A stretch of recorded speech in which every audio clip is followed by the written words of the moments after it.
While I'm waiting for some parts, guys, I'm going to take these fuel tanks off and clean them.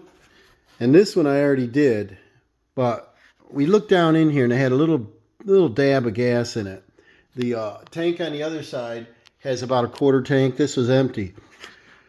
It looked like there was hay in there, but it ended up being pine needles. And the tank was kind of nasty and stuff. So what you do is you unhook the bolts up under here, holds this cover on after you get the gas cap off. And we just take that up off and I'll show you. And you pop your vent line and fuel line off. And the tank just sits here. Just like that. Had a little muffy in here. We had a bunch of grass, looked like a walnut. We had a little mouse nest right here in this corner, so it must have been nice and cozy for them. The tank, I would think it'd be a little bigger than that for being under that big cover, but I think it's 2.6 gallons. And I washed it all off. You see where it rubs on the bottom, so it just sits like that. And it had pine needles in it, so I put soapy water in it, and then I switched it around. There was a little bit of gunk, not much, and I went to dump it out, but it wouldn't dump out, and I was like, uh-oh, there's a shield inside here. So if you tip it up, you only get a little dab out. It doesn't pour out. So I used a little shop vac, and then I put this little hose on it, and that got everything out. So it's super clean now.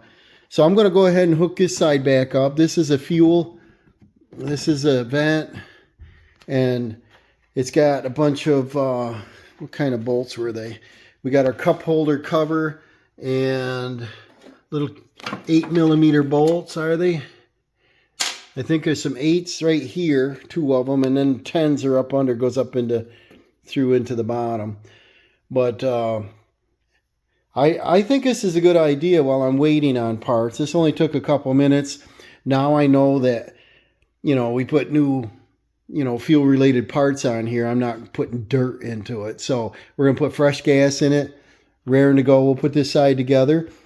Or I might leave this off and do them as a pair. But I want to do both sides. There's a little more gas in this side. So I got to figure out how to get that off. Or I'll look in the tank to find out if there's any dirt in it. You slosh it around, you can see it, but I can't see it through this. I like this window. Makes you, see it a lot easier how much is in it. But I want to see how much junk is up under there, and it familiarizes myself with this machine. And another project I want to do coming up is either buy or make some pulley covers, so you don't get near them blades when they're spinning. And just pretty much check everything out. This is your hydraulic tank, and it says it's full when it's way down there when it's hot and it's cold. And it says do not add. I want to read the manual on that, but it says do not top off. See owner's manual. So probably a lot of guys will fill that right up, and then you'll have air in it or something, probably foaming all over the place. So I'll follow directions on that. When we're all done, I want to pressure wash this, get it cleaned up. But I'm going to grease it. I want to check every little fitting, nuts, everything, everything's tight and everything. And just little servicing while I'm killing time here. I got to wait another day to get my parts in. I ordered a head gasket set. We come with valve cover gaskets and carburetor gaskets and stuff. And I'll probably go ahead and get a carburetor because I think this is fuel related.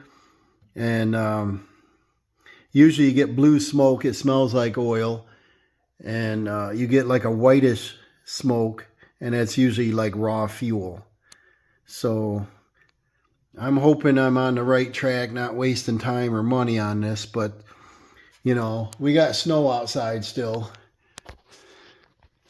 We just got a few inches last night, and so I'm not ready to use this yet. I might as well tinker on it some more. And this is how the pump comes off. This is coming from the tank. This goes to the carburetor. This goes to the crankcase. And I had fuel coming out of here. I just unhooked it. See that? So I think the fuel was leaking past the diaphragm going into the crankcase.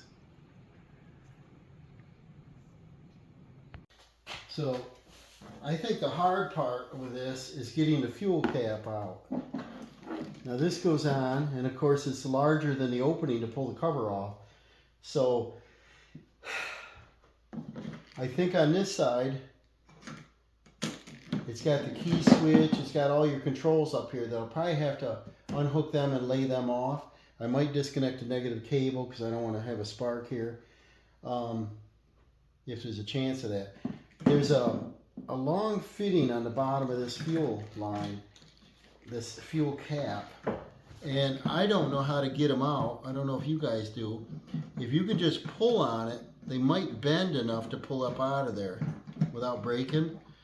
I kind of like them because, I don't know, because they help you from losing your gas cap, but it's like a T-fitting.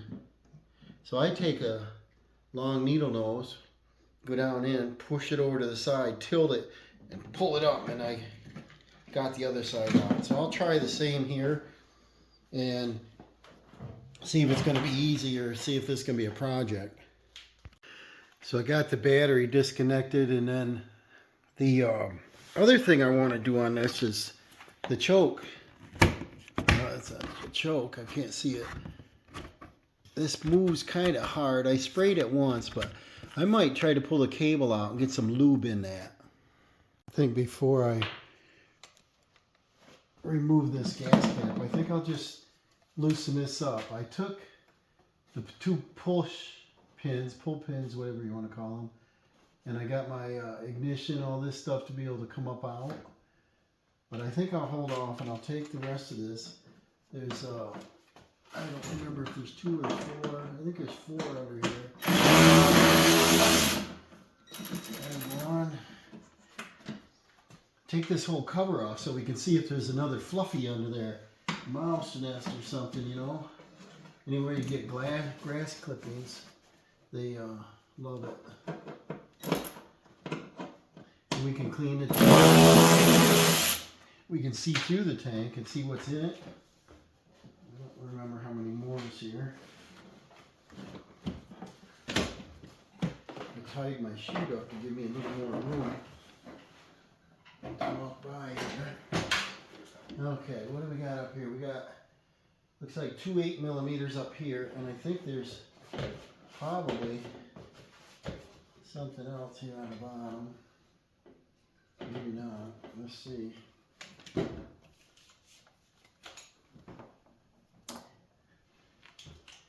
There's an 8mm here.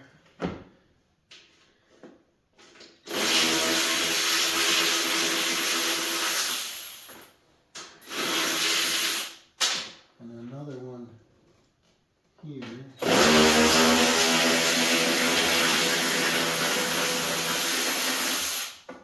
And then you can't get that up out of there without a magnet.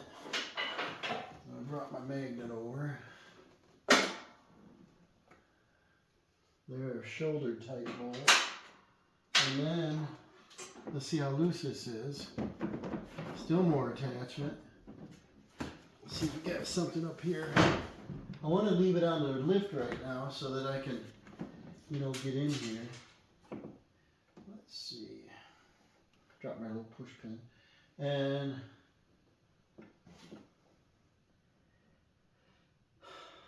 let's see what we want to do. We could disconnect the PTO wire, the reverse feature, the ignition switch, but we still have the cables attached. So I think I'm going to leave it all in there. And I'll crawl underneath it, see what else is holding it. Probably a couple more in the front. The back is loose now.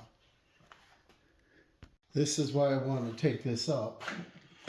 Your fuel cap holds it on there, so you can't really see. You can't take this up. So you got to take this off. See this? We got a fluffy. I hope there's not one in there now. I see a newspaper that says the 28th or something on it. So you want to get the fluffies out of there. You know, you got to get the grass cleaned out. Same thing as the other side. So now I know every fall I got to get in here and vacuum this out, because you don't want to have a fluffy. Probably in the summer you don't get them because you're using it more often. But in the winter, I guess I'll put mothballs or something around it, because they'll chew on wires, whatever. So I'll get the vacuum here. I got water in it now, so I got to change that, and then we'll vacuum this out. Get as much clean as I can, and decide if I want to take all these cables out of there or not. There's a lot less parts on the left side. I removed the gas cap. See this long arm? You go like that to put it down in there, but you can't pull it back out. So I try to move it off to the side and bring it up like this. Fluffy's even up here on top of the tank. But, you know, it's just an open channel, so grass clippings and whatever get up there. So when I disconnect the tank, it looks like there's about 3 quarts in there and a little less than a gallon. I think this is 2.6 gallons each tank. Disconnect the fuel line and the vapor line. Pull that tank out, clean this all off.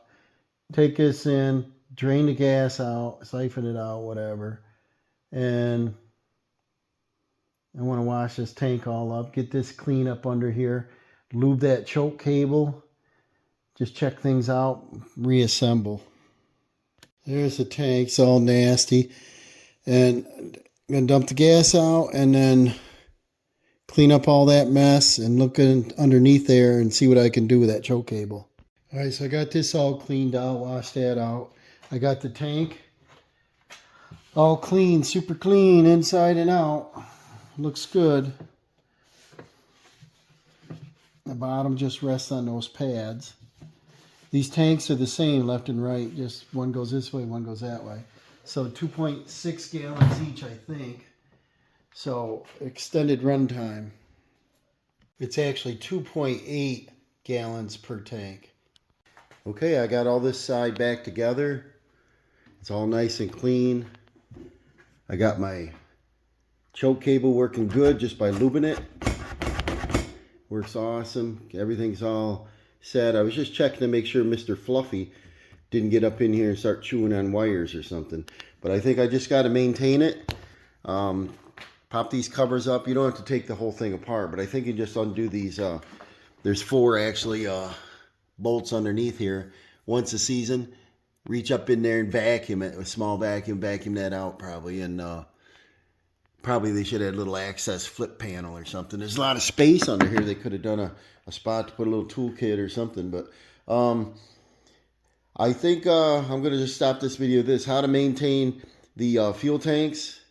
How to clean them. I didn't do it in depth, but how to get them cleaned out. And then the Fluffy, that's important. You get a mouse nest in there, they chew on wires.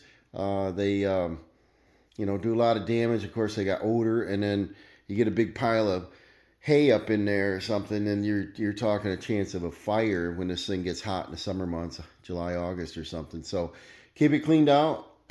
I think that's going to be good. As far as those step pads, I think they're called step pad guards for your pulleys. I looked these up. I finally found them. And they don't fit this model, the ones I did find. But this has 4 bolts.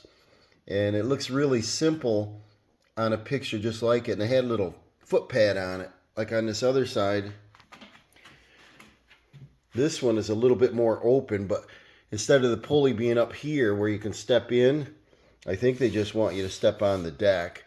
But this isn't dangerous for me, but this will be spinning quite fast. And, you know, you don't want to have everything get in there. But I might just make them.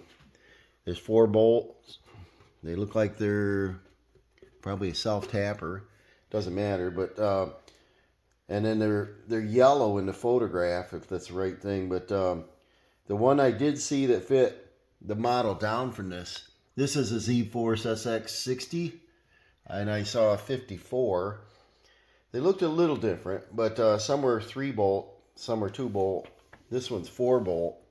I think they were like $83 a piece, and they looked like sheet metal, you know. So I might make them, and then I can't spend that kind of money on a guard, but I do want to have a guard on here if my son's running this, and I just want to do a little maintenance until I'm waiting for parts. I think we're going to take and pull the complete engine out of this because I did not find a major problem yet. The carburetor, I might buy one, but the parts on this, everything looks in super good condition. I did take the float bowl off. There was nothing in it, and I was like, wow, I haven't seen one, even a newer one, that clean.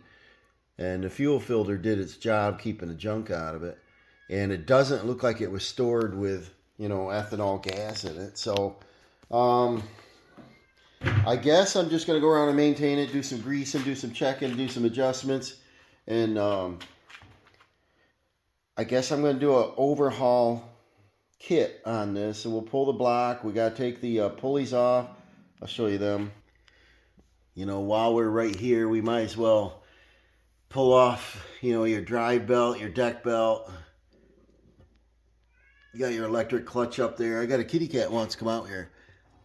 And looks like we got to take that belt guard off. Got a little bit of gunk down under here. So this will need a pressure wash, and I think I mentioned that. We'll pressure wash before we take it out. And then, let's see here. We got to figure out, there's a bolt on the bottom. This should be keyed. And then I don't know if there's any other, I'll look it up, see what there's in it. And then there would be 4 bolts pulling this engine off. And then that's about it. We'll pull the whole engine out of here. We'll split the case. We'll pop the pistons out. And we'll check ring end gap and see if there's anything issue with the pistons. We'll measure and see, you know, anything what's wrong with this. Maybe it's just glazed cylinder walls. Throw a set of rings in it. Put it back together. So stay tuned. And this one was just on maintaining the fuel tanks. I kind of like the view window. Everything's clean under here and the tanks are washed out. Our fuel pump is right here, you know, so we're going to do all this work here. We might as well do everything right. We have the time and there was a little snow outside. So thanks for watching. We'll see you in the next video.